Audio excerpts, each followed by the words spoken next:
ചാലക്കുടിയിൽ സിനിമാ താരം മഞ്ജു വാര്യരെ സ്ഥാനാർത്ഥിയാക്കാൻ CPM-ൽ ആലോചന നടക്കുന്നതായി റിപ്പോർട്ട്. നേരത്തെ ചാലക്കുടി മണ്ഡലത്തിൽ സിനിമാ നടൻ ഇന്നസെന്റിനെ മത്സരിപ്പിച്ച് CPM വിജയിപ്പിച്ചിട്ടുണ്ട്. മുതിർന്ന കോൺഗ്രസ് നേതാവ് ബെന്നി ബെഹനാനാണ് നിലവിൽ ചാലക്കുടി MP.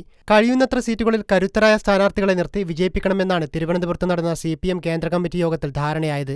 ഇതുപ്രകാരം എറണാകുളം, തൃശൂർ ജില്ലകളിലായി വ്യാപിച്ചു കിടക്കുന്ന ചാലക്കുടി മണ്ഡലം തിരികെ പിടിക്കാൻ കരുത്തരെ തേടുകയാണ് പാർട്ടി. 2014-ൽ അപ്രതീക്ഷിതമായി ഇന്നസെന്റ് സ്ഥാനാർത്ഥിയായതുപോലെ അവസാന നിമിഷം മഞ്ജു വാര്യർ സ്ഥാനാർത്ഥിയാകുമെന്നാണ് പാർട്ടി നേതാക്കൾ കരുതുന്നത്. മഞ്ജു വാര്യരെ കൂടാതെ മുൻമന്ത്രി പ്രൊഫസർ C. രവീന്ദ്രനാഥ്, DYFI നേതാവ് ജെയ്ക്ക് C. തോമസ്, CITU നേതാവ് UP ജോസഫ് എന്നിവരുടെ പേരും പരിഗണനയിലുണ്ട്. തൃശൂർ ജില്ലയിലെ കയ്പമംഗലം, ചാലക്കുടി, കൊടുങ്ങല്ലൂർ, എറണാകുളം ജില്ലയിലെ പെരുമ്പാവൂർ, അങ്കമാലി, ആലുവ, കുന്നത്തുനാട് അസംബ്ലി മണ്ഡലങ്ങളാണ് ചാലക്കുടി ലോക്സഭാ മണ്ഡലത്തിന് കീഴിൽ വരുന്നത്. മണ്ഡല പുനർനിർണയത്തെ തുടർന്ന് മുകുന്ദപുരം മണ്ഡലം ഇല്ലാതായതോടെ 2008-ലാണ് ചാലക്കുടി മണ്ഡലം രൂപീകരിക്കപ്പെടുന്നത്.